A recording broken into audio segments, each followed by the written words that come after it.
How yins doing? Welcome to episode 11 of Puckin Dirty. My name, as always, is David. Got Ryan, the producer, Matt, the friend, and an even special guest today, Jake Punturi, joining us. That St. Bart's connection, going back to like kindergarten. How's it going, Jake? Screw Um, these other guys. Let's throw it to you. Right at you. oh man, I'm great. It is so nice to be chatting with you, my St. Bart's brother. Bunch Yeah. of my Central brothers here too. Hell yeah. Appreciate you guys having Let's me on go. here. Been a fan of the work early on here, so happy to just chat some hockey with you. And I'm good. I'm real good. If you hear any like clinging and clanging in the background, my dog is sitting here next to me, and she's just wild sometimes. So we'll Oh, work through it. don't worry, my dog will probably howl midway through or just come disturb me. So, Or squeak a toy. yeah, Yeah. it's kind of a feature of the pod at this point. I don't know. Good. All right. I'm glad she's in good company then. Yeah, exactly. Jake, Exactly. what kind of dog you got? I got a golden retriever. She's 2.5, and her name's Eleanor. She Oh. is wild, man. That That's a great name, Yeah. too. is a good name. Yeah, inspired by the Beatles song "Eleanor Rigby," of course. Oh, that's even sick. Classic. Yeah. The that's dream sweet. is to one day have a boy dog to pair with her. That would be Rigby to Oh, there you complete the song. We'll see. We'll see, right? Big dreams. Yeah. Hey, I want a second dog too, honestly. Like, I feel bad for my current dog because, like, I live with my brother and I got a bigger dog, like 60-pound pit mix, and, like, my brother has, like, a 20-pound Chihuahua mix. So it's like, they don't mix well. That's for sure. It's nice because for me, because I'm a deadbeat dad with my dog. My dog is my fiance, so I only get to see him on weekends and holidays. Damn. I bring him a treat, and it's all cool. Yeah. Just buys love. You're great. Yeah, exactly. I'm petless right now, but like maybe I should get a goldfish or something. That'd be pretty funny. Yeah, Holy shit, Zucker. put it like behind me. Yeah, that would be pretty good. Although that fish wouldn't last a week, though. I don't think. Hey, wow. That's I Like, take care of pour beer in pets. it or something. Leave a beer out and it falls in. Yeah, you're, jump in. you're signing his death with checking you buy him. No. Uh, I mean, anyways, here, Nick or Ryan or Matt, you guys do anything interesting over the weekend? No. No. I just watch the Steelers. I mean, I was gonna mention the Steelers and Georgia. Oh. Honestly, Yeah, I mean, I went to the Steeler game. It was fun. nice. Got Nice. trashed, so I really don't remember much. I mean, one of the more fun games to watch of just killing the Browns. Not gonna lie. Yeah, I went to other Central Catholic guys tailgate. Cody Fark guys. I went to his tailgate first and just got trashed. Oh, So I did that. My fiance had to take care of me. Well, that's good. Good job. Jess is a good gal. Mm-hmm. I what's up, Matt? What are you doing? Oh, On to the other pod. Plug the Talking Dirty pod really quick. oh yeah, there you go. Yeah. Honestly, for this weekend, I didn't really do much. I played D&D and went and looked at houses with Kai, and like pretty legit. I mean, I'm hoping to buy a house within 6 months, but Damn. we'll see. That'll be nice.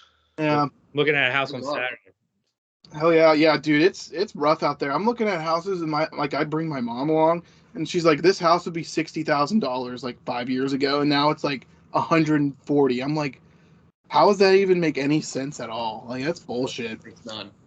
It's ridiculous. It's like it's not worth it. So it's like I don't want to buy a house yet, but it's like fuck. I want a house. Renting's just as bad, so you just gotta pick your poison. Yeah, It's true. Yeah, but I I'm feel about like to we- renew my yeah. lease in 2 months. I'm thinking of building a hippie commune somewhere. You know, There we go.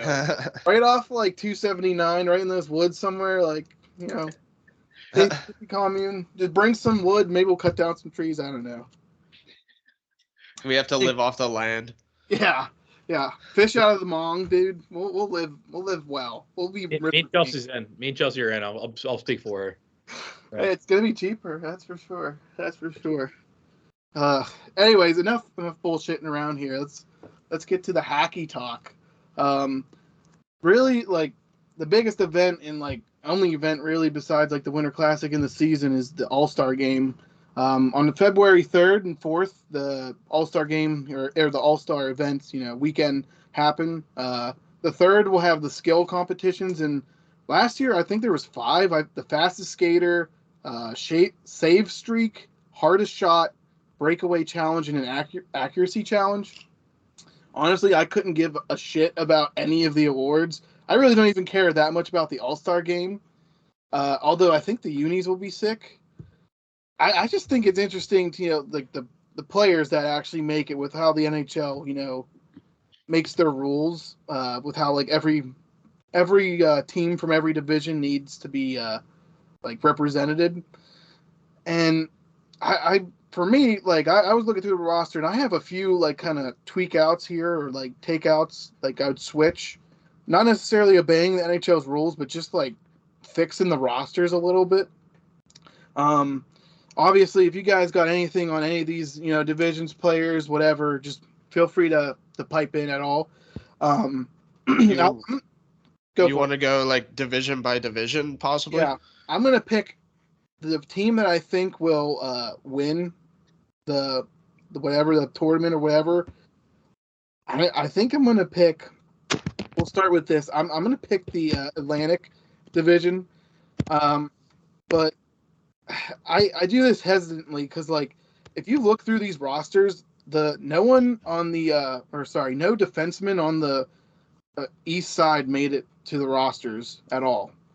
They have what is that seven skaters and a goalie on each side, and I know there's going to be some kind of like Twitter voting for some of these rosters, but I just think it's kind of ridiculous to not like include zero defensemen. Yeah, and the Atlantic Division, I'll go through them. We got Nikita Kucherov. He's coming into his fourth All-Star appearance. 37 games played, 13 goals, 41 assists. Well deserved, honestly. I can't really argue anyone else on Tampa Bay at this point. He's just a stellar player, superstar for sure. Next, they got Dylan Larkin, third year in the All-Star game. 35 games played, 13 goals, 20 assists. And this one is one of the ones that kind of rubbed me the wrong way. And this is kind of a snub in this division. I would have swapped Dylan Larkin with David Pastrnak, who is number 2 goals scored in the NHL right now, but he is not on this roster because Linus Ullmark is that much better at goalie position than everyone else is right now, basically. And like, I just think that's kind of ridiculous. He's only made one All-Star game. He's 26 years old. Like, best winger in the league, honestly. You say like Pasta, he definitely deserves a spot on the roster. But I think like Rasmus Dahlin from the Sabres also deserves a spot. He's like third in points for defenseman. And he has 44 points on the year. And I think maybe like to go to your point where you should include like a defenseman in the whole Eastern Conference, he should be your guy.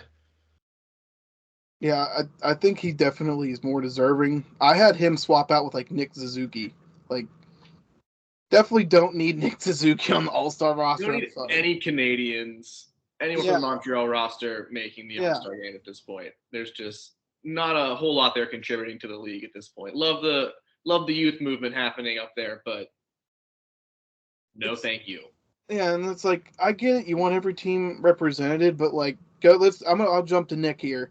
He has 38 games played, 15 goals, 17 assists. Not bad, but like you said, like Dahlin's over a point per game. He's never been to an All-Star game either. So this is Nick Suzuki's third, and he's only 23 years old. Or actually, to second, sorry. And he's only 23. It's like, is Nick Suzuki even that big of a superstar? Like, I think he's definitely top 2 players on Montreal. Yeah. And that's like what, top 50 in the league, maybe? Like Montreal, like Jake was saying, definitely not contributing to like all-star performances at this moment. Yeah, I mean, I feel like I understand the desire to market to every team in the league, right? You want to have all the fans tuning in and enjoying All-Star Weekend. I'm all for that. You can't convince me that a 30 goal scorer in David Pastrnak or, the third leading defensive scorer in Rasmus Dahlin doesn't deserve to be on the All-Star roster this year. Just no way. Yeah. But who knows? They might get the fan vote. You never know. Yep. Great Well, point. they have to lead fan voting, and honestly, you got to wonder. Like, I mean, some of these younger guys maybe not, but like some of the older guys might not want to be voted in. You know, like I think Ofi's on his like 8th All-Star game or something like that. It's like some of those guys I feel like it's like, ah, fuck, I hope I don't get voted in. But the older dudes actually kind of already made it. Now that I say that. Yeah. Ovi and Sid are known to, skip the All-Star game too. So there could be a couple of no-shows from some of the vets, and then maybe some of these other guys who are deserving can sneak onto the rosters too. Who knows? And that's funny because like you get suspended a game, I think, for doing that, trying to dodge All-Star. It's like, dude, who cares? That's Like, dumb. your rules are bullshit anyway about it. Like, just let the players go. Like, I still am like when I saw Pasternak number 2 in goals, I'm like, how do you not have him like in the shooting competitions or like it makes no sense. Like, the dude is one of the best. Like, actually, this is one of my points I was going to bring up later, but like, he's an unrestricted free agent right now. Artemi Panarin is the highest paid winger right now. He makes like 10.5. I feel like he fetches 10.5 million easily. Panarin was kind of an on the open market though, wasn't he, when he signed that? So I wonder if like they negotiate a deal before, but like Pasta's easily a $9 million man. You got to get this guy into the freaking All-Star game. Like, come on. Yeah, he's unreal. If I'm his agent, I'm going to the management in Boston and saying we're starting at Panarin's. Yeah. And then, that's it. Whether they take it or not, I don't know. But you got to set the bar there because when you're 20, he's what, 26? Yeah, he's 20. You said? Yeah. You got to pay him. You're getting the prime of his career. Yeah, exactly. And guys like Marchand and Bergeron, like realistically, won't be around for the much longer. So like Pasternak's gonna have to take over that team. I think what's your face? Oh god, Bergeron. Didn't he take a price cut too? It was like they should have some money laying around. They're usually good at getting their guys to. I mean, they when they acquired Lindholm last year, they immediately signed him to like that 8-year extension. Like they're pretty crafty about like moving the cap hit over the duration of a contract. So, I mean, if they really wanted to get it done, it would have gotten done before the season started. I think Pasta wants to see what kind of options he has before he makes a decision. That's just my guess. That's my take on the situation. I think you're right. I definitely agree there. And not to just beat David Pastrnak, like the dead horse there, but we can move on here. Next guy on the Atlantic Division that made it is Mitchell Marner. Second time being there, 25 years old, 14 goals, 29 assists, 38 games. All-star player, definitely. Best player on Toronto? I don't know. I mean, obviously you can make a case for Austin Matthews and John Tavares. I like Marner. I think he deserves, his chops, though. He went on that crazy point streak too. Yeah, and that's so, definitely something that influences, whoever votes these guys into it. Yeah, he's a top player. You got to have him and Matthews in there. Is Nylander on the roster too for the Atlantic Division? Sorry, no, he's not. He's one of those players who you could argue should be there too, easily. Yeah, it's tough. I mean, like, that's like what's bullshit is like elite players are missing out, but it's like, do they really care? Like, if All-Star games aren't important, like, why do they matter at all? Like, should you consider them when they're going for the Hall of Fame or something? It's like, not really. If it's kind of arbitrary, like, oh, whatever, this guy gets in because he's the best player on Montreal, it's like, well, that sucks. Like, that's stupid. And I mean, we talked about him. The next guy on my list, Nick Suzuki. I think we all agree. Easily swap him out. After him, got Tage Thompson. First All-Star game. Definitely deserves it, I'd say. He's 25 years old. 36 games played, 30 goals, 25 assists. Like, holy shit. Had a 4-goal game this year against Columbus, or was it 5? I thought it was 6. I thought it was like a 9-point game, and honestly, I think he almost had double hat tricks. I blocked that out of my memory as a Jackets fan. He's a monster. He's a big boy. he's huge. It's wild to see him come into his own because he just was, in St. Louis was nothing, was just a big prospect. Comes in and now he's just 30 goal scorer back-to-back seasons. But then like you're saying, that's why Dahlin misses out on this roster now too, is because Tage Thompson is all of a sudden is a top 10 player in the league. Yeah, He's, top 15 player in the league all of a sudden. I think he's up there. I mean, Buffalo knew what they were doing when they signed him. I thought they were dumb. I'm like, what the fuck are they doing? They're gonna ruin their team. And then shows what I know. I mean, shit. Yeah, I mean, desperation pays off there for sure. They need someone who's a star, and he's at least, he might do it. He might not do it for the entire rest of that contract, but if he does it a couple more years, they got a huge return for a player that had no expectations going into Buffalo. Yeah, that's fair.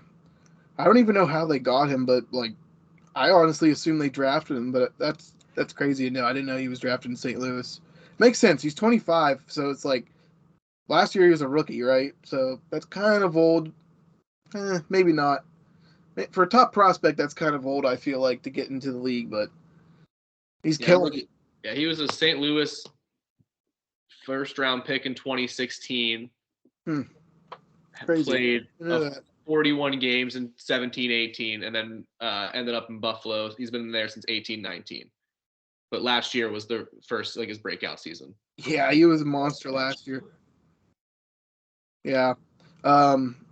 Moving on here, I got the Tkachuk brothers, actually. Both of them, which I think that might be their best, PR move as a league, adding Brady Tkachuk and Matthew. Brady's has his third All-Star game here, Matthew on his second. Brady played 38 games, 13 goals, 26 assists. Matthew, 36 games, 20 goals, 27 assists. I have Matthew Tkachuk on my fantasy team, and I love having him on my fantasy team. The man loves to score points. And when he got traded in that crazy-ass trade during the offseason, Florida's one of my teams, so I follow them somewhat closely. It was weird to see such a big return.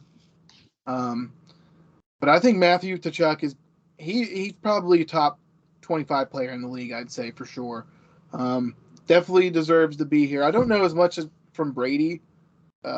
Brady's a pretty all-around guy. He gets those hits, gets those blocks, takes some penalties if that counts. But the only thing I've heard them talk about, or it might have been on Spitting Chicklets, is Matthew Tkachuk said Brady was would kick his ass if they ever got in a fight. So I wonder if we see something like that during the All-Star game. I think that would be funny as hell.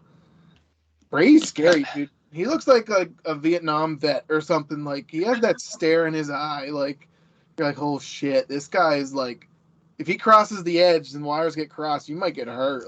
He's seen some shit. Yeah, dude. Tkachuk that Bowl. Grown-up strength. We didn't get the Clegane Bowl in Game of Thrones, so we're gonna get the Tkachuk Bowl. Hey, we did get that. It just sucked. Yeah, you're right. No, that was the best part of those last seasons, to be honest. That's not saying much, but yeah, it isn't. That is just a depressing side note there. Yeah, but I think they're both deserving. Ottawa definitely has somewhat of a youth movement, kind of an embarrassment of riches in the top six. Definitely, even Giroux could even been considered, but I'm glad Brady made it. Ottawa kind of sucks right now, though. I feel like they're in limbo. But, oh well. I would have liked to see Tim Stützle maybe get a consideration there. I don't know if he could get voted in, but I'm pretty sure he's having a good year as well. Or maybe even replace one of them with Austin Matthews if every team doesn't deserve an all-star, Well, I mean, you got to consider those fan votes. What are they going to – what does that mean? How many – there's 1, 2, 3, 4, 8 players on the roster right now on each division. They'll add one, right? You figure there's – what was that, Jake? Sorry. They add one with this last vote? I think it's last man in, right? Yeah, so adding 4 more players, I figure they add a defenseman in the Atlantic since they don't have a single one.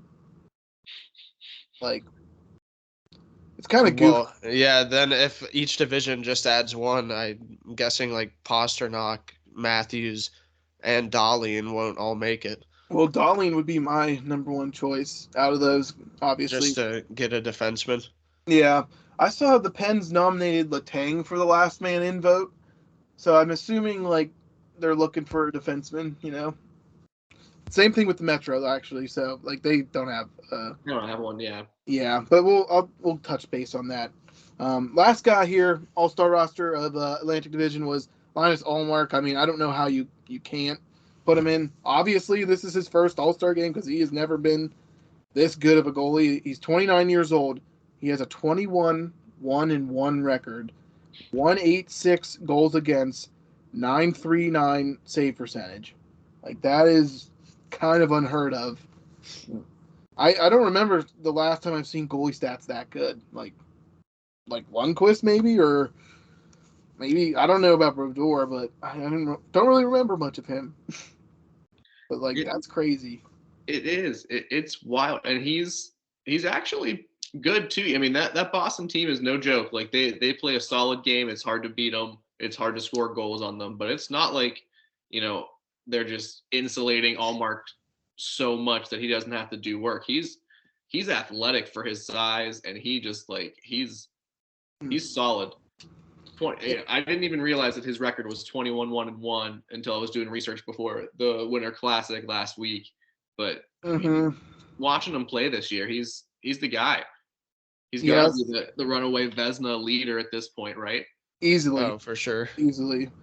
I noticed it actually when the Pens were playing him too. I'm like, holy shit, this guy is not letting anything in. He's like, I remember Kapanen had like a really crazy, like just, it might have been a broken play, but he was like cutting in the middle, like near the point, just like shot a shot I thought was like going across the grain. I thought it was going to go in, but Allmark like fought it off. I was like, holy shit. Like on a normal goalie, that's probably going in. Like, but someone in the zone dialed in like that. I mean, he's legit. I'm glad he played for Buffalo last year, I think, or maybe the year before. Like he was bouncing around. I'm glad he found a spot. I wish it wasn't the Bruins, but it is what it is there. Allmark definitely he deserves to be in the game. Like as crazy of a season as Pasternak is having, like Allmark is one of the reasons, probably the biggest reason they're winning games at this moment. Mm-hmm. I mean, like Jake said, they played a great game all around. Like Swayman isn't having a bad season himself. It's just he's not taking the crease over like Allmark did. And I'm pretty sure Swayman got hurt to start the season, and actually too. So I'm sure that played a little bit of a role. And maybe Allmark had the confidence from that. Who knows? Like, yeah, the team's relying on me. I gotta step up. Moving on here to the other part of the East here, Metro. I'm glad to say it. Sidney Crosby made it. Fifth All-Star game, 37 games played, 19 goals, 24 assists. I'm pretty sure he has at least one tonight already. It's a 3-3 game versus Vancouver. Obviously, Sid deserves it. Can't really think of a Penguin more deserving right now. Maybe Jari, but Jari got injured, so Pens obviously need Jari. We can talk about that later, but really, what's there to say about the greatest player in our generation? Like, he deserved it. Yeah, it's his 18th season or something in the NHL, and to get selected to the All-Star game at that depth of your career, that's pretty fair, amazing. Yeah. I mean, how can you, like, we could talk about Sid's season. It's just he's a beast. Like 5-on-5, he's one of the best players. He's just like the elite grinder, is what I would call him. Like he goes in the corners, he gets pucks out of like shitty spots, but he has so much skill. He can put it in the net. He can set up everyone. His IQ is insane. Like I'm glad he was a Penguin, that's for sure. Oh my God, yeah, he's unreal. I'm looking at this graphic right now, and he's 1 point behind Ovechkin. They're like tied 16th and 17th in career points in the NHL right now. Yeah. They're just going to keep doing it for the next 5 years, honestly, if they stay healthy, knock on wood. But yeah, Dude, he's man. an unreal player. Like bottom line, this league is full of talent, especially at the center position. But if you want to win, a playoff series, or if you want to win one game, Sidney Crosby's still the easiest answer. Hell yeah. He's option one for sure. He does it all. I know I'm biased, but man, it's insane to me. He's played for going 18 years, going on 20 years, and he can still play the game at the same physical level that he did in 2006 and 2007 and all that. So, yeah, it's crazy that this is only his 5th appearance in the All-Star game coming up here, for being deserving probably every year he's been on the ice. Mm-hmm. And sorry, Ryan, go ahead. Is that you how much you love Sid? Oh yeah, totally. Yeah, Matt. Now's the time. He's listening. No, he's not. I wish. For a second there, Matt seemed like he actually thought Sidney Crosby was gonna watch this. I mean, shit. He might. No. This is like the savior of hockey in Pittsburgh. Like, we owe him so much. Like, as a city, like, if we didn't have him, they'd be in like Kansas fucking City or something. Like, get the hell out of here.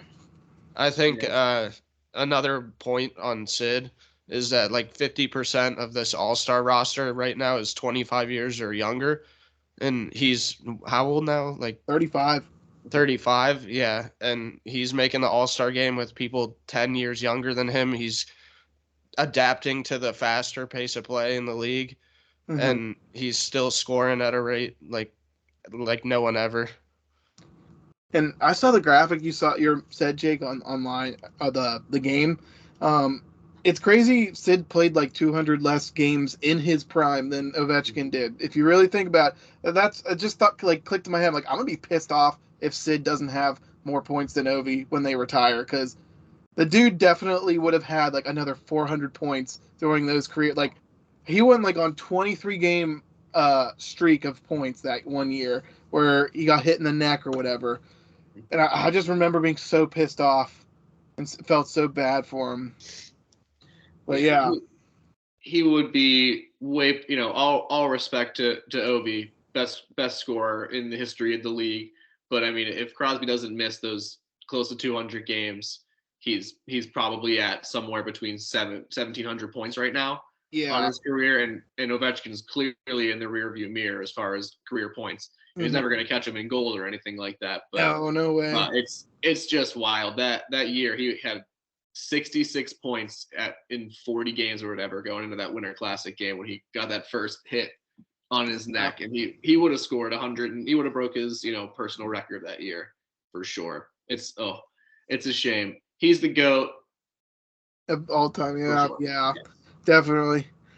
Matt, I'm going to throw you a bone here. We'll talk about Johnny Gaudreau since he made it. 36 games played, 10 points, 27 assists. What do you make it on 10 goals, you mean? What did I say? 10 goals, 27 assists? That's what I meant to say. Okay. He might have more. This has come from a few days ago, so he might be. I think he has 11 goals, 27 assists is what I have written down, but like. Oh, sorry. 11 goals. That extra goal hasn't won the Jackets many extra games. That changes my view on this. So. He actually deserves to be here now. Oh, okay. Woohoo! But he's producing like a point per game. I believe. Team, yeah. Yeah, so it's pretty good. That's good. It's an all-star for that team. I wouldn't say around the league, so to say, with all the other guys that like missed out. Like, for example, do you got a person on top of your head? Like Travis Konechny or Adam Fox, maybe. I did mention Adam Fox in my. I have 2 replacements, but this I thought Gaudreau was actually a fair choice. Yeah, like a point per game is impressive for a winger in the league. Like, that's something to strive for. And if the Jackets were a little healthier, maybe some of those 11 goals could have led to wins, but it's not looking too hot for the CBJ. Yeah, CBJ sucks. Let's be real. Poor Columbus, man. I know. They can't have anything nice. And we like it that way. Yeah, I All mean, right. I You don't guys have are a spoiled replacement with for- Sydney. Yeah, that's true. That is true. So true. Yeah, I have no problem with Goudreau. I like you bringing up Konechny. He had a pretty down year last season. I feel like not many people in Philadelphia are happy Tortorella is their coach, but I mean he has 20 plus goals already this season. Like he's he's playing at a looking at like great clip. 43 points, Yeah, and Yeah, that's a good call. he's leading the team in points actually. And Kevin Hayes got selected over him for the Flyers, I believe. Yes, he did. If you want to just pop over to Flyers, that's fine with me. Kevin Hayes, 37 games played, nine goals, 23 assists. I was shocked to see him in here actually. He's on my fantasy team. He does good on a fantasy team, but I saw Konechny and I was like, okay, I guess there's something missing that I just missed. Like, I don't know. I don't see how you pick Hayes. He's just not statistically not the better player. And actually, I originally had him swapped for Adam Fox, who would have been the only defenseman on the team at that point. 7 goals, 33 assists, pretty legit there. Konechny and Philly, it's like, yeah, like succeeding on that team, I feel like should be like rewarded because Torts is a fucking idiot. Like, I don't think he's a good coach. I think he might have been a good coach 10 years ago, but I think his like shine is really worn off. And like maybe the Flyers organization, like I guess I don't know who they call head coach, but I know GM does, but maybe the owners too. Maybe they're just like, let's get a hard ass coach and become the like old Flyers again. But it's like, dude, no, your team isn't really built that way, and like why bring that back? Because it probably won't succeed in this league anymore. I mean, yeah, you got to be really. You'd have to be the toughest team by a mile to succeed over the regular season and playoffs against how skilled and fast these teams are. Even these teams that you might talk about that were cup winners the past couple of years that were bigger, they still had skill all throughout the lineup. Like I think of St. Louis off the cuff, and I feel like people talk about them as being like one of those tougher teams that won because Berube was their coach and all that, but they had Tarasenko and Pietrangelo running rough shot over the entire competition and all that stuff. So it wasn't just bruising. You gotta be skilled and you have to be fast to win in this league. There's too many good offensive players like we're talking about right now. You can't just win being that old school Torts mindset. He's entertaining on ESPN and stuff like that when he goes on his rants, but I don't want him coaching my team. Matt, I mean, I think he peaked with the Tampa Bay Lightning sweep, and then his shine ever since has just been on a steep decline. And kind of I agree with Dave on that point that like he probably doesn't like maybe belong in the league as a coach anymore because his like style has not kept up with the rest of the league basically. I mean, if it's any indication of their record being horrible that this doesn't work, I mean, their team obviously sucks too, and they make terrible financial moves that keep them sucking, which is great for the Pens and hilarious to see, but for Philadelphia, it must suck because they're like right up against the cap as well, and they're a shit team. Like, they're bad. And some of that's like kind of like injury bug, like it's like Couture's out. Ryan, what was his name? Ryan Ellis, who like never suited up as a Flyer. Like those trades hurt, and like they still have Van Riemsdyk, right? Yeah, they do.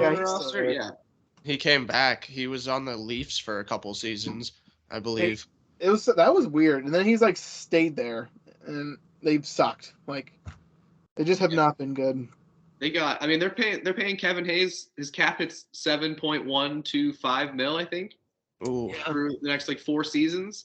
Again, he's a 30-point player, 32 points in 39 games or whatever you said, Dave. But I mean, he's not a $7 million player anymore. That's for sure. I recall that signing now, and I was like, maybe they know something I don't, because that was the last year at least before that season. Because I remember Dunkel drafted him in our league, and I was like, is he that good? Like, he's the first line center on their team, but they kind of suck. Second line center. And then, Yeah, I've been seeing his name pop up as like someone the Flyers are trying to get rid of, but they're gonna have to, add something to sweeten the deal because they had a couple of years Yeah. cap hit number. But we'll see. They're gonna have to make a move or something to give themselves wiggle room to get better, because their roster as it is right now is just not anywhere close to a playoff roster. Yeah. It's a shame. No, it's not. And this might be a little bit of breaking news, but Dumo just went down. Did anyone see what happened? Oh no.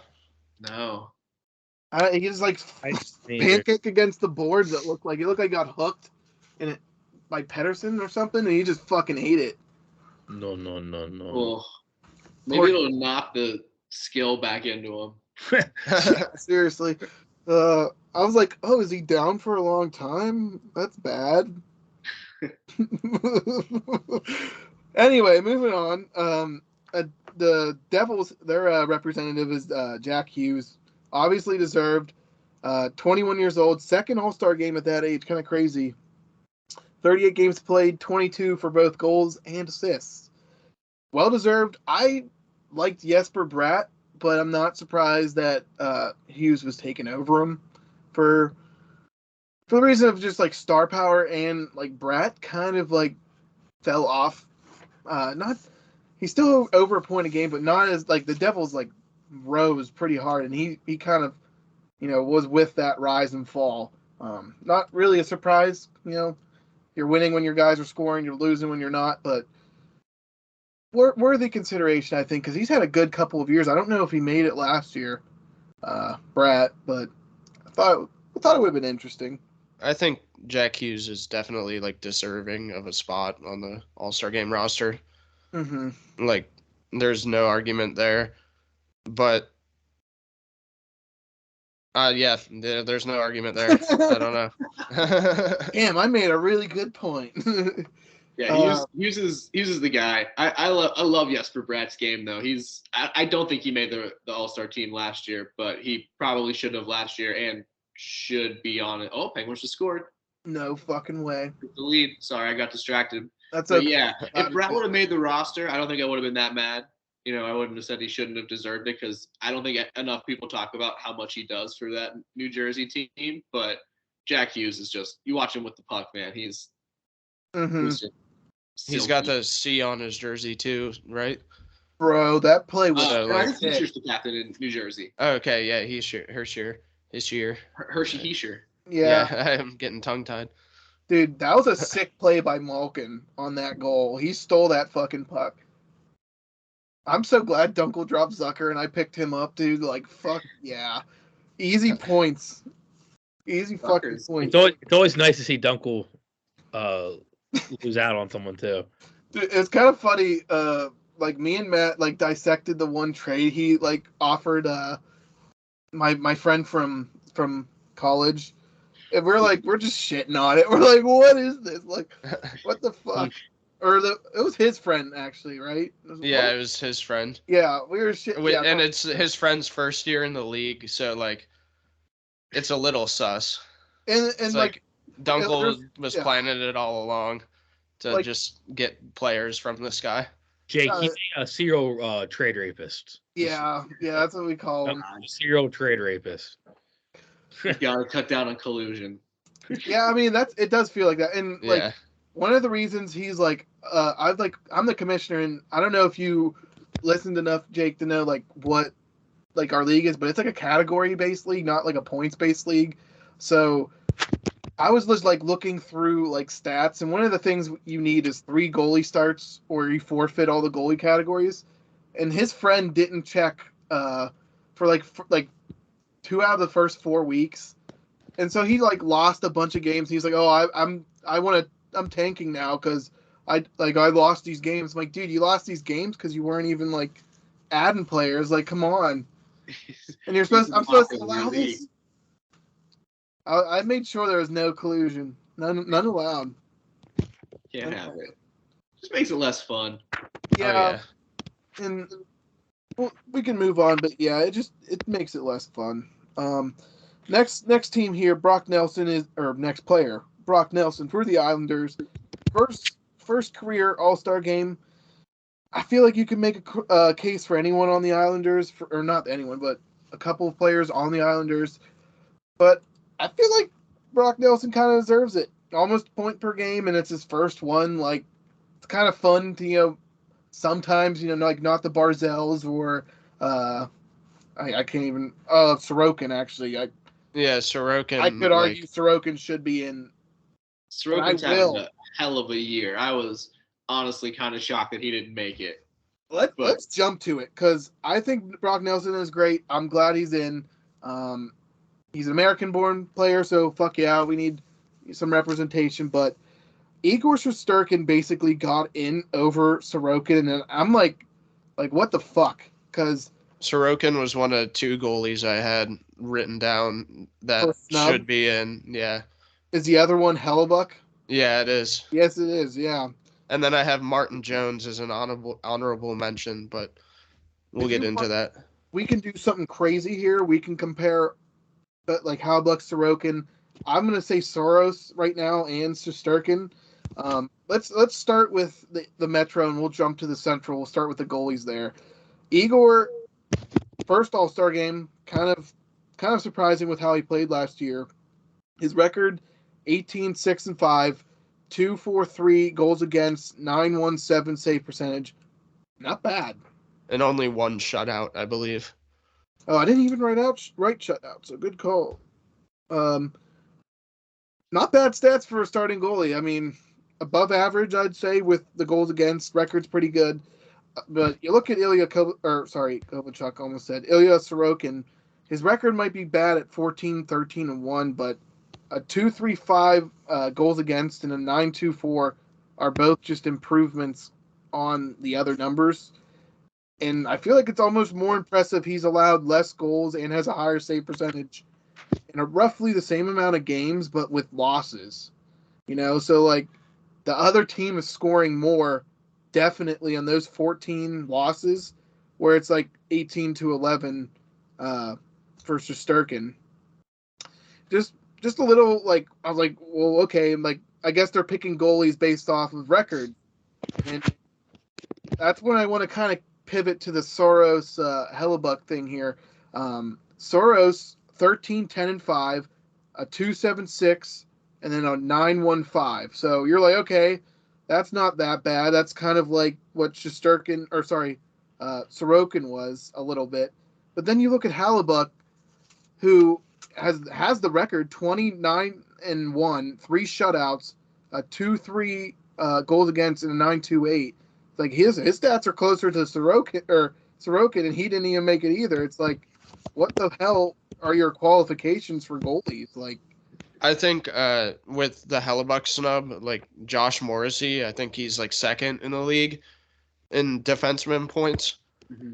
And you gotta like give him some props as a defenseman if they're not going to include like the third and fifth leading scorer in Dahlin and Adam Fox.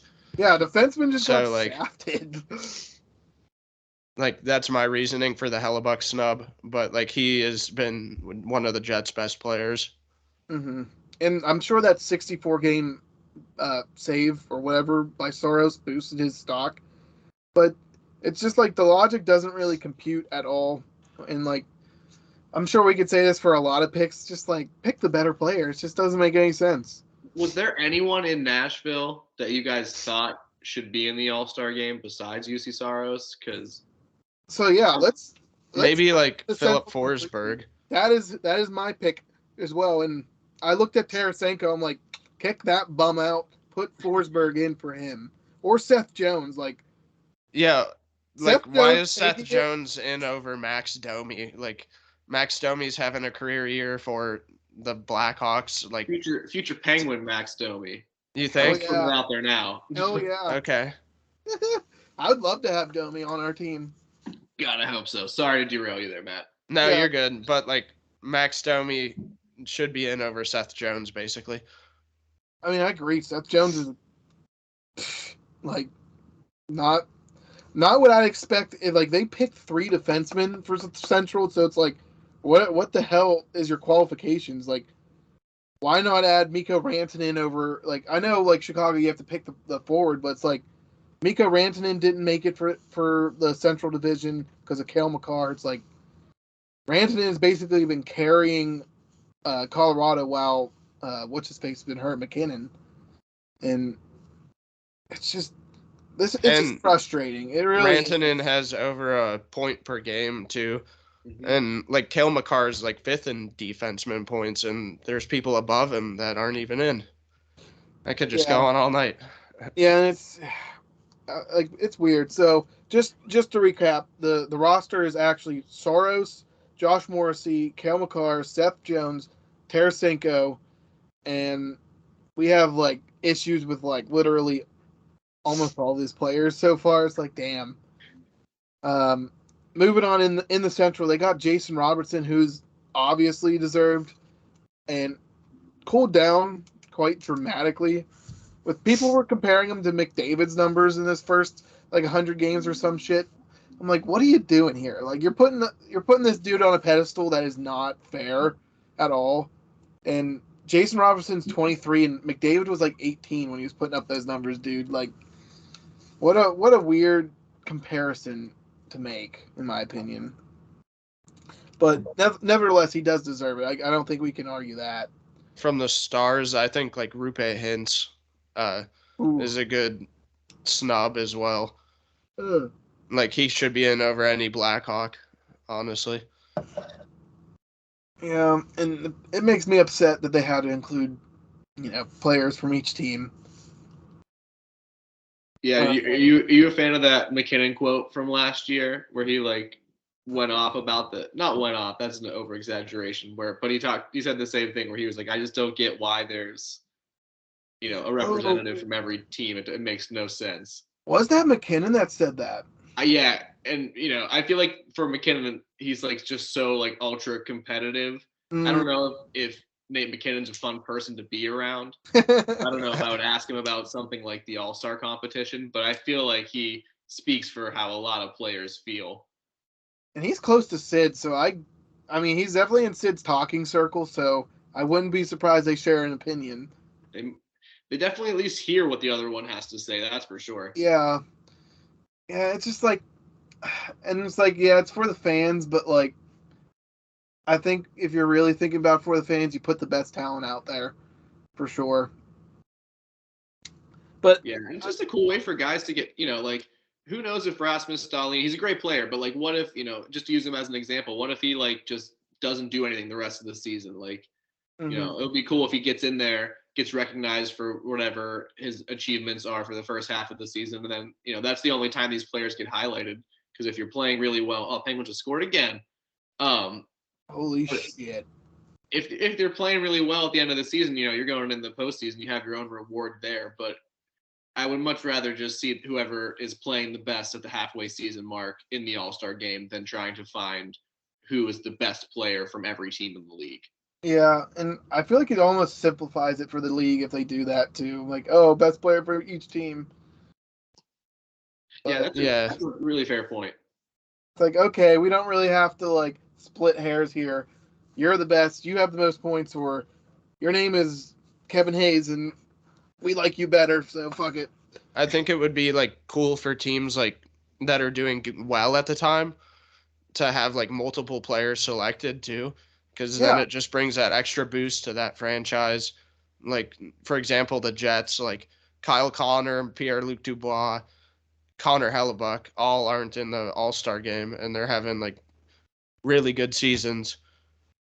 And I think like having multiple people from each team or multiple people from the same team could also be as beneficial as having everyone from every team. Mm-hmm. And Jacob brought up something about like how do I want to go about this? Like certain players, certain part of the year they might start killing it, and then they like trail off a little bit. It's like, what happens if someone gets injured and it's like that season is kind of like a wash for them? It's like, I feel like it's good to just honor these guys when they are playing well. Like, life is fleeting. Who gives a shit about making everyone happy in the NHL world? Like, it's okay to be tough and cry a little bit when your favorite player doesn't make it. It's okay. It's actually almost better for ratings. Like, hey, there's more discussion maybe around it. Like, no, this guy's the best player. Because as of now, it's not the best on best talent, and that's just stupid. Moving on, though, the remainder of the Central is Clayton Keller, 36 games played, 14 goals, 22 assists, kind of in that, like, make-a-wish category almost, I'd say. Kaprizov, though, 37 games played, 22 goals, 25 assists, legit superstar, I think. Drafted him in the first round of the Fantasy Hockey League for a reason. I love the dude, Kirill the Thrill. I like watching him play. He is a fun guy to watch. He's not huge by any means. No, you can never, there's not a lot of reasons why I'd want to watch the Minnesota Wild play, but watching Kirill play is plenty of reason. Plenty of reason to do. You don't want to watch like 38-year-old Fleury limp out onto the ice anymore. Like, I mean, honestly, that's more of a draw than back a couple years ago watching like Mikko Koivu. Yeah, and just grinding team. They were borderline unwatchable, and they'd win like 41 games a year and sneak into the playoffs. So I'd much rather watch the high tempo offense of Kaprizov.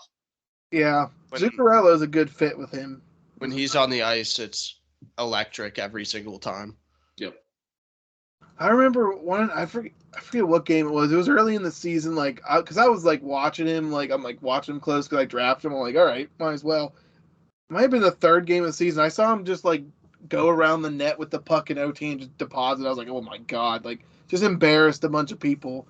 And the other day he actually put a puck between his legs and shot it, and it went off like the corner bar, and it was like this close from being a six snipe between the legs, like through defenseman. I was like, oh my god. I actually posted it on the socials, which I forgot to shout out, but I'll do that at the end, I guess, whatever. But that wraps up the Central there. I figure at the end we can maybe like pick who we think will win these skilled things. I know they don't really matter, but maybe it'll be interesting. I'm interested on your guys' takes, actually. Moving on, last division, worst division, in my opinion, the Pacific. We'll start off with the boys in Seattle there, the Crackheads. Matty Bernier made it first All-Star game, 20 years old, 36 games played, 12 goals, 15 assists. Stats, but like pretty dope story. Ryan, you like mentioned it earlier, like first draft pick by the Kraken. Kind of a cool story to just get this guy in, get some exposure for the newest expansion team. Yeah, I mean, I think it's one of those everyone has to have a player, and the Kraken have a really good team this year. So if him as a representative, I'm cool with that. But yeah, no, I think it's cool to first ever draft pick in franchise history to make the All-Star game. It's pretty sweet. It's a good story, and it's one of those times where I think that actually does help the league or promote the league in a good way. It's not like Burakovsky's not doing bad. Bernier's is not doing bad. Eberle's doing pretty good, just off the top of my head. Martin Jones is 19-5 this year, actually. Yeah, and he's on my fantasy team. No big deal. Jared McCann has 19 goals. Yeah, they're all the reason the Kraken are pretty decent is because everyone's just playing good. Like there's no one's like really standing out by themselves because everyone's kind of just playing like at a consistent level. I mean, their December was great. They had a good last month or so. Admittedly, I've been down on them like in general just because of Dave Hextall was their coach, and he coached the Flyers one year and they were like the worst team in the league. So I really thought he was actually going to fuck up the Kraken, but it seems like this team actually responds to whatever his coaching is, and players are playing well for him. I mean, like I said, Eberle's having like a 30-point season in like 40 games or something like that. For a guy that's 32 years old and like, don't know if he's ever been like an 80-point getter, but he's close to it at this point. Not exactly there, but close to it. And I mean, Matt, do you remember trading good old Matty at the beginning of the year? Yeah, I do. It was for Torrey Krug, who's hurt. My stats for Bernier are definitely off. He actually has 15 goals, 17 assists. I don't know how I fucked that up. Huh. 32 points though. That's not bad. He's leading the league in rookie scoring too, so Calder. it's always good to vote He's a rookie Calder. in. Winner for sure. Oh yeah. Yeah, he saw. I mean, I really like that Seattle went for it seems like a much more, this is already their second season, just like a more patient, less flashy approach than the Golden Knights went with their entrance into the league. And I feel like they're just letting their guys sort of develop. Like they sent Shane Wright back to juniors to let him just keep playing, getting more ice time. They let Beniers play at Michigan last year, and then they let him get his footing. And now, he's going to keep growing. Like he's going to finish probably somewhere like 65, 70 points this season. And he can probably keep growing into a point per game player. So, I mean, they're going to just keep getting better. I think it's pretty exciting times in Seattle for the crackheads, as you said, Dave. Yeah, that's a Ryanism, honestly. Well, thank you, Ryan. Yeah, I'm a proud crackhead, so I have to. It's pretty good. I do like how Seattle took the longer term approach, though. And they're kind of ahead of schedule, even for taking the long approach like that. I feel like they are for me. A lot of people were expecting to they were going to have flashes in the pan, maybe like near the end of the year, being like they go on a run. But they're kind of like a good team. I mean, the West isn't great, but like they're probably going to be a playoff team, which a lot of people did not expect at all. A lot of people thought there might be like the last team in, if anything. I was going to say, I think they might have been my last team in kind of thing in the beginning because I picked them because I'm like, you know what, they'll be my West team now. I liked Vegas, and then Vegas did all of their players dirty, and I'm like, you know what, fuck them. Like, I'm more pro players than I am pro fucking Sin City, like, franchise team. Like, they need more money in Vegas. Like, fuck that. Treat your players with respect, man. That's what the betting apps are for, Dave. Yeah. Yeah. Not sponsored there. Yeah, that's why I said it in general terms. Yeah, really good vague approach there. I like that. Yeah. Moving on here to I got Kevin Fiala for the Kings. First All-Star game, 10 goals, 29 assists. Not bad. I feel like that has to be wrong, his stats, because that looks He wrong. has 15 goals, 31 assists. Where the fuck did I believe. get these stats? 15 and 31. Yeah, you're right. Yeah, I just checked like before we went on air and updated from like the games last night. Points, yeah, like that's well deserving. And the Kings are in a playoff spot too. Yeah, they are. I mean, that's pretty damn good. I mean, better than anyone else on their team. Then, just judging off that, I think he deserves to be in as a King. For sure. I think Doughty's maybe the only other guy who you give consideration to because he just plays 26 minutes a night or whatever he's still playing. Yeah. It's just incredible. But yeah, Fiala's really, they gave up, a first round pick and then some to get him from. So yeah, I mean, he's worth the returns early. I think that was just his signing rights too. And it was from. He was restricted. Yeah. Yeah. I think Minnesota. It was from Minnesota. Yeah. Minnesota. Yeah. I was going to say Predators. I don't know why. They drafted him. Oh, that's right. Yeah, and he makes a lot of money, 7.8. That's quite a bit of money. I didn't realize he made that much money. Yeah, the Kings, they might be, I mean, the West definitely is less imposing than the East, but they have a couple of teams, like a Seattle or like Los Angeles, where it's like, you just don't know what you're going to get in a 7-game series from them. They might get swept, but they might come out and just be a team that you can't beat 4 times. Who knows? Yeah. One of my criticisms of the Kings is that they are so inconsistent. Like, there's games where they are clicking so hard, like so well, and like it's like last night they beat the Oilers like 6-2 or 6-3, and it's like, how do you click that well? But then there's games where they played the Pens, and this was early on. The Pens won like 8-2 or something. It's like, how are you this inconsistent? And I know they have that goalie issue with like. I can't remember his name. He got sent down. Cal Peterson. Peterson. Yeah, Kyle Peterson. Yeah, and Quick's still kicking there, but he is not as good. I don't think they're either of their goalies, the Phoenix Copley guy, or whatever. I don't think they're top 32 goaltenders in the league. I think they're probably within like the mid 30s, like late 30s range there. So hard team to predict. I'm happy for y'all though. Oh man, what's going on in the Pens game? Sid looks pissed. I saw Dumoulin back out there though, so whatever happened earlier looks like it wasn't too serious. That's good. Yeah. I would never wish an injury upon any. Yeah, he's having the worst season of his career, but would never actually wish any sort of harm. Yeah. Has he gotten any points since the injury? No, I guess just some points for the heart he's showing going back out there. Okay, yeah, there you go. yeah, leave it on the ice. He's a true Penguin. Yeah, the true Penguin. Moving on here. My next guy, Nazem Kadri. I don't trust my stats, but because they look bad. 16 goals, 15 assists in 41 games. Yeah, I think he's one of those every team needs a representative guy.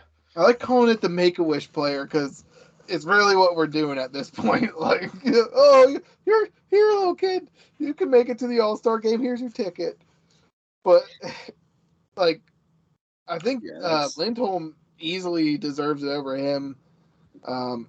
We haven't mentioned any sub-outs yet. This guy could be subbed out for Leon Draisaitl, like, number 2 point getter in the league. 62 points, not on our All-Star game roster. Gotta wonder. Yeah, fan vote. Yeah, I mean, honestly, if there is a last man in, he is the most deserving out of anyone in the NHL, and I will gladly just go on record saying that. Like, he, on any other team, he's their best player, but they have good old McDavid here. They have 4 players that are above a point per game in Edmonton right now, too. Hyman would be my other guess. Nugent Hopkins as well. Nuge. The Nuge. Yeah.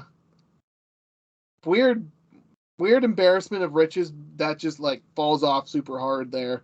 Like, they're so skilled, and then, like, you look down the roster, you're like, no, they're not. Talk about another team that's just inconsistent. Yeah, and that's it. Yeah, it was 2 inconsistent teams going at each other last night. And I'm like, okay, it's 3-2 right now. I was looking at the game. I'm like, I wonder who's gonna win. I'm like, I'm gonna go to bed, wake up and check. Wake up, I'm like 6-2. Really, Oilers? You did it again. You embarrassed yourselves again. But yeah, Connor McDavid, who is an All-Star, 25 years old, already in his 6th All-Star game. That means he made it every year besides his rookie year then, right? Because he was injured his rookie year. Mm-hmm. So, come on. Like, if anyone doesn't have to make it, I mean, I guess he is the face of the NHL. But, like, come on. Like, give me a break. Give the dude a break. I'm sure he doesn't want to just skate around the ice and faster than everyone every year. Like, yeah. He's like, oh, damn, I got to prove it again. I saw a video of him and Tyson Berry in practice, and he burned him. Like, it wasn't even fucking close. Like, he was, like, at the... I don't even know where they were racing to, but it was bad. I'm like, it looks like me out there, honestly, like, skating. But yeah, McDavid, 39 games played, might be 40 at this point. I should probably check. 33 goals, 40 assists. He's up a little bit more. He has 77 points as of today. Yeah. Christ.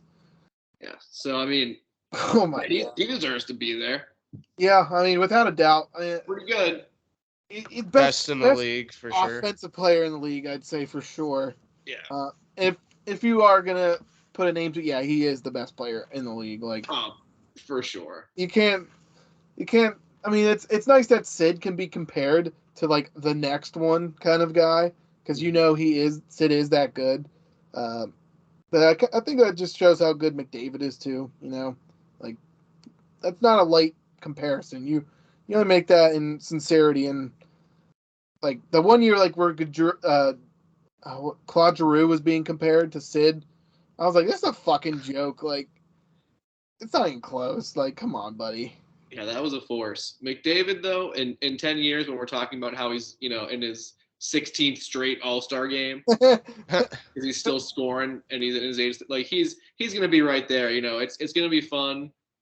The sad thing for Sid and Ovechkin is by the time they're done playing in a couple years and they finish on the all-time scoring list, they'll have 7-8 years to enjoy it, and then McDavid will pass all of them. So yeah. He's incredible. With McDavid, I wonder with how he plays with such speed and like skating ability, I wonder when that actually starts to deteriorate and actually like affect his totals.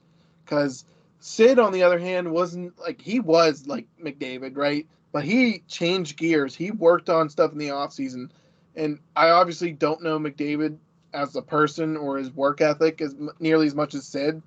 But I just wonder, like, what is his trajectory? Because you figure players definitely fall off, but they fall off for various reasons, and losing your wheels is one of the like worst reasons, or like I feel like one of the leading causes of you like falling off.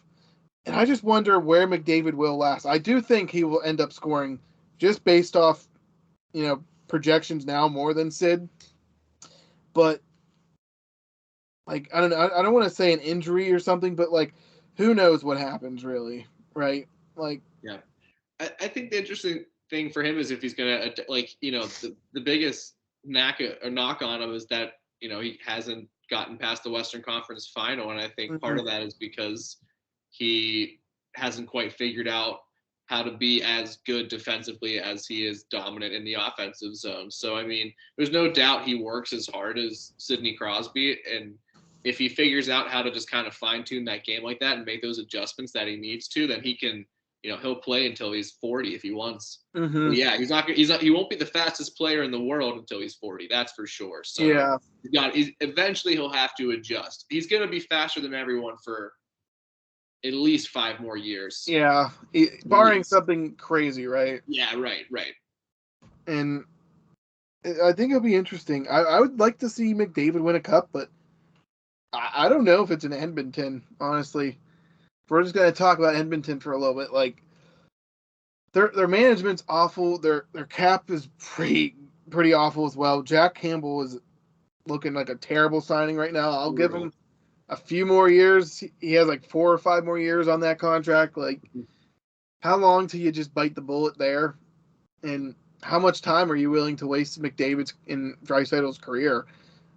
Pretty sure it's like 5 years left for McDavid, 3 for Draisaitl on their contract. So if you're gonna do something, you gotta do it soon.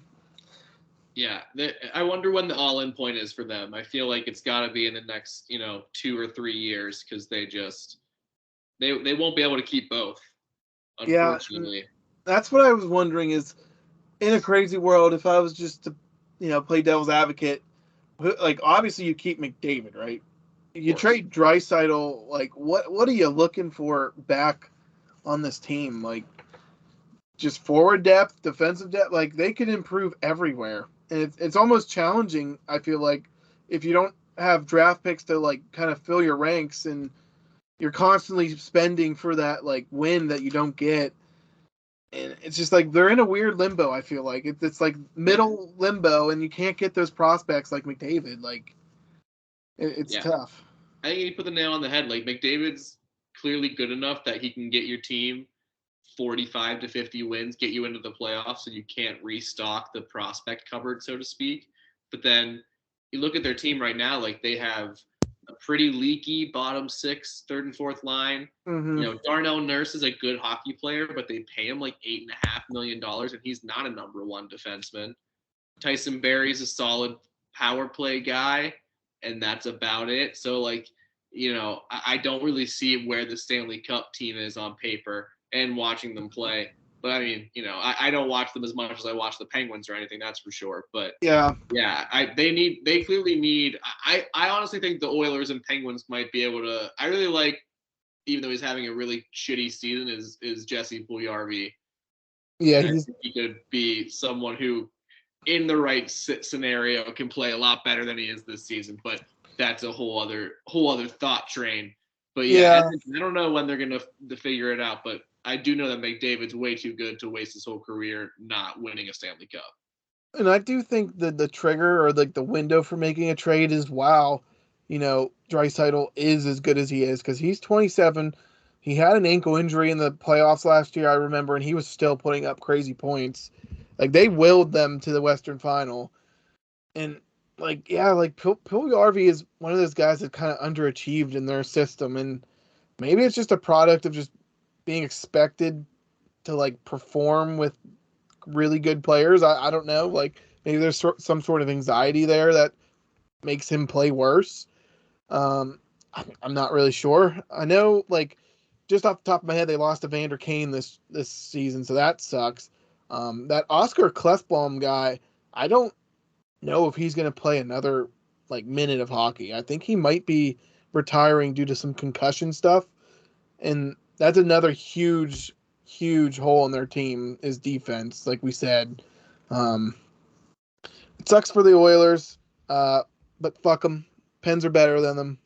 I'm glad McDavid won't win any cups because then he won't be considered an all-time great like Sidney Crosby. So hey, Pens win it in the end. I gotta relocate downstairs. Give me a second here. Yeah, no worries. We'll move on to someone that the Pens are playing right now. Elias Pettersson. I think he's a deserving player. I'm scared to read their stats, so I'm so afraid that I've been naming or just listing incorrect stats the entire time at this point. So hopefully I haven't, but whatever. Pettersson, 35 games played, 17 goals, 27 assists. Does that sound right? 17 goals, 29 assists as of today.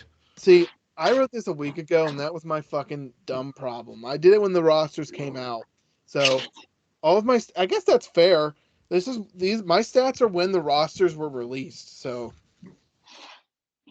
anyways, Pettersson, solid player, had some head injuries last year. I'm glad he's back. I feel like Vancouver is another one of those teams where I could just go on for like underperforming, lack of effort, just team that is underachieved, and their ownership is just not willing to blow it up for some reason. Ticket sales, I mean, their Canadian market, maybe.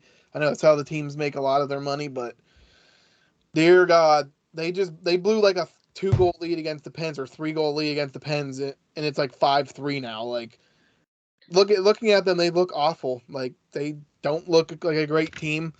I saw like some like reels on Instagram of I think it was JT Miller just giving up on defense a few times, and I was just like, I'm just laughing. I'm like, just move the guy, like trade him already. Like he's a problem.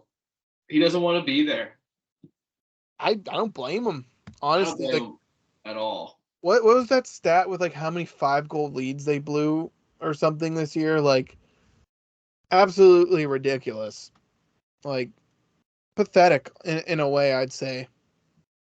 Yeah, Vancouver is not very good, and the only guy I'd put in over Pettersson is Bo Horvat when it comes to the All-Star game. I just think he's a solid player, wins face-offs, knows how to play the game. He's their captain, right? Yep. Yeah. 29 goals this year, too. He's scoring a lot. 44 points. I feel like I would put Horvat in over Pettersson, but maybe there's maybe I value goal scoring a little bit more than whoever voted it in.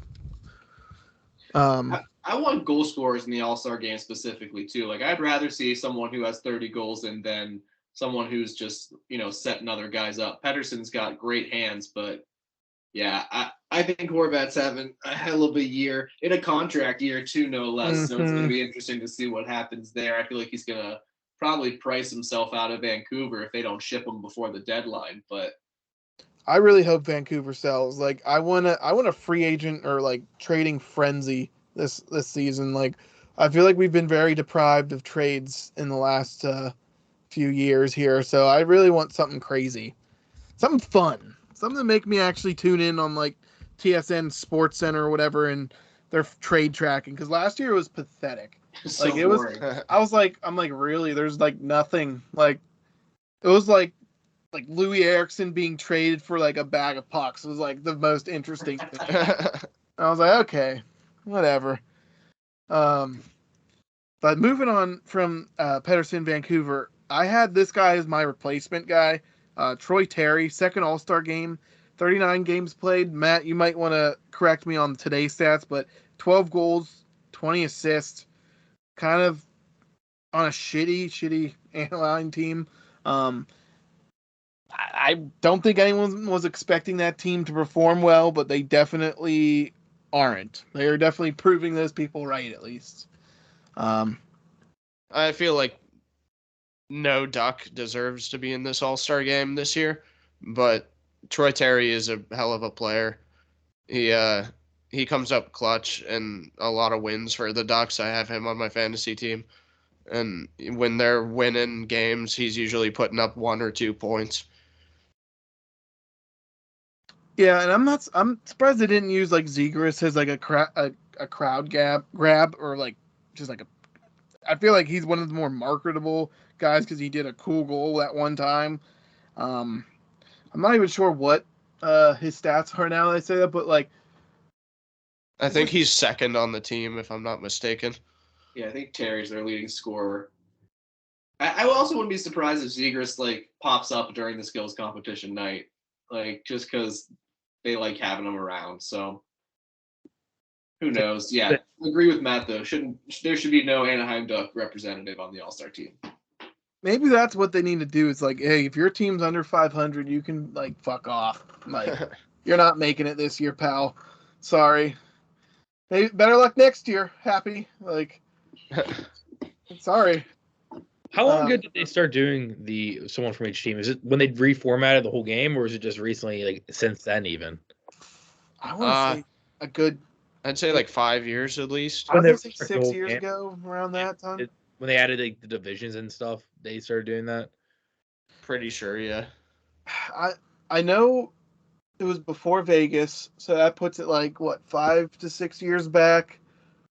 It's just maybe 2014 around that. It's just I've complained about it. I think every single year since then, though. So it's just sucks. It seems really dumb. They do it in baseball. It makes sense because you have like a million relievers and stuff. Yes. But for hockey, if you're only going to take that many, how many players per roster? Like 9-ish. Yeah, there's 9 on each team right now, or 8 on each team. Yeah. So at that point, there's no point to do that. For baseball, it makes sense because you have a bunch of roster spots you can fill. But yeah, stupid. I just haven't been paying attention to NHL All-Star Game in years, so that just shows how I didn't know that. This is the first year I've actually like looked at the rosters and went through it and like, okay, yeah, this guy maybe not, this guy, yeah, because it's just not very interesting. Like, I mean, I'll save my judgment on like at the end here, but the NHL needs to freshen it up for sure. We'll get through the last 2 guys here, and we can maybe open it up to general stuff, and then the Penguins. Jake, I don't know if you had anything you want to discuss explicitly, but we'll get to that too. Last 2 guys I got: Erik Karlsson, 7th All-Star game, 39 games played, 13 goals, 40 assists at the time of his selection.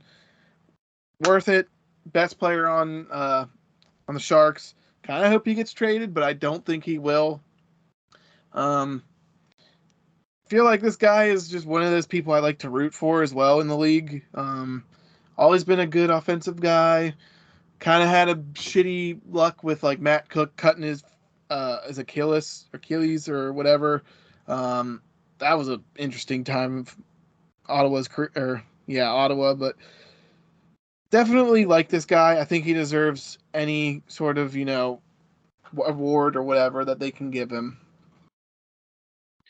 Yeah, he's killing it this year. I mean, he's probably gonna win another Norris, and I think he's by far the best player in San Jose. Mm-hmm. They're probably another one of those teams where you don't really think you have a great representative outside of him anyways in terms of production this year. They're not a great team. So yeah, I mean, give Karlsson all the accolades we can. The dude's just just a great player, future Hall of Famer.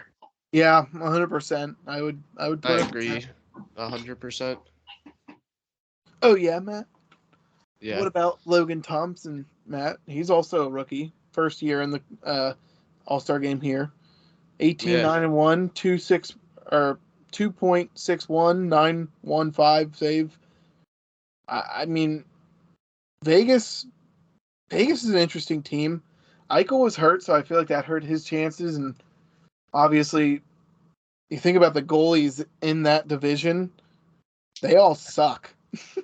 So, like, Logan Thompson is really the only good It's goalie true. in the Pacific Division. Yeah, like, you think about Seattle, it's like, okay, they kind of use a split goalie, Martin Jones and Grubauer, but not, all-star.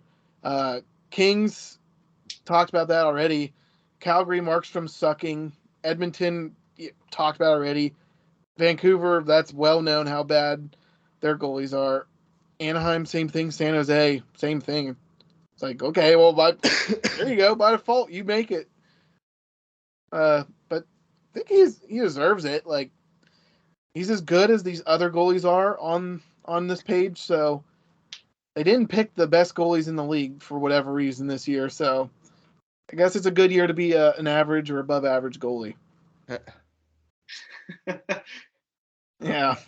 And like I said, the games are going to be in Miami this year. I don't think it was a leak, but it was maybe a concept of like Miami Vice uniforms, and I'm like, ooh, that'd be pretty sweet to see.